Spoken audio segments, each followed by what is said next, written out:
Well, how you don't know how's things? Fine.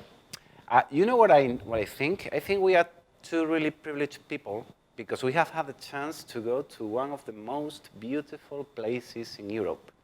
Both of us had the chance to go last year to Heusenstamm in Germany as a part of a job shadowing project to know how a school in Germany works, a gymnasium, to know other people who are teachers like us. I think it was a really enjoyable experience. It was part of our Erasmus Plus project. And to me, it was absolutely enjoyable. Did you enjoy it too? Yeah, it was a real good week. During the morning, we went to the gymnasium in the regular time, and in the evening we have time to visit and see all the places around. Yeah. I really enjoyed Heusenstamm. I think Heusenstamm is a place full of history, full of culture. I really enjoy the buildings. I really enjoy the Torbau. I really enjoy the Schloss. I really enjoyed some churches. I admired particularly St. Cecilia, which was absolutely astounding to me.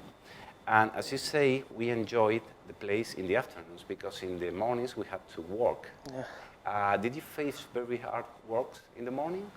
Okay, it was difficult sometimes because in the time I went there, it was really cold, and because it was snowing and all that stuff. But the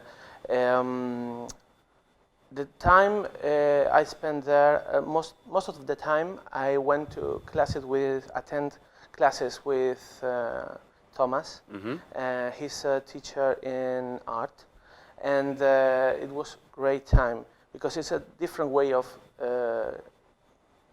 seeing how he teaches.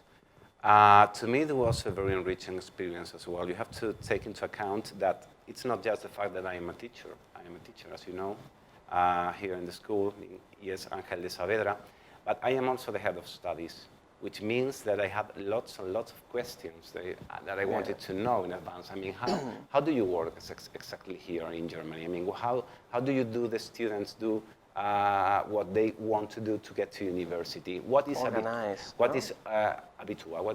How is the organization of the school? The time schedules, everything. What is the profile of the average student in Germany? Which are the differences between that student in Germany and students that we have in Spain? To me, everything was enlightening, everything was enjoyable. I really think that I am a better person after visiting a different school in a different country. And for me, it was absolutely amazing. Amazing. And I want to point out the kind of students they have, because there is a complete mixture of cultures. I'm not saying only surround countries. It was from abroad, Turkey, from North Africa, and they were all together working in a nice place, in a respectful way, and it was very, very enjoyable at the time. I absolutely agree with you. I think the multicultural aspect of the school was something that is important to signal out and to give it the importance that it deserves, because that's right.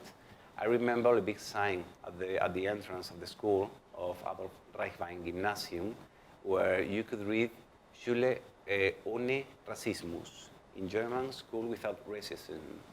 And I really liked the message, because I also understood that there were many activities in the school related with the scar that many of the German people have when it comes to revisiting their past. Yeah. So that there were, I remember there was a trip to an old concentration camp. I think it was Offenbach. But I really liked how, I respect Germans a lot, because they have to face their past. And their past is not always something pleasant to see. But they are brave. They are brave. And I really like how the school works. And I think that if Adolf Reichwein Gymnasium is a part of Germany, Germany is a healthy country, a sane country, I think. Yeah. They know how to live with that. You know, it's so difficult to Yeah, it is. know that your past, Finally. and you have to rebuild yourself, as we said before earlier, that Frankfurt or the whole Germany, it's a country that have to build up by themselves because after World War II, Yes. it was completely devastated. So Yes. in the people, you can see this aim of looking through to the future, but taking account of the past, maybe. The truth is that I have always felt attracted towards Germany. That this is one of the reasons, the one that we are talking about. But it is also true that I have also found always a cultural bond between Spain and Germany. I have never felt as a foreigner when I have gone to Germany. I have been to Germany many times, and I have always felt that when people there learn that I come from Spain, there is something special. There is a bond, a cultural bond. Many of them have spent their holidays here in Spain, and I like that. And when I saw people working there in a school, people who work in the same, teaching the same things that I teach here in Spain, I really enjoyed learning their methods. Yeah. And as you have said, I liked to get myself lost in the wonderful forests of Heusenstamm in the afternoons, or going to Frankfurt, or seeing the Städel Gallery. I mean, and that was a wonderful museum, or the churches of the town.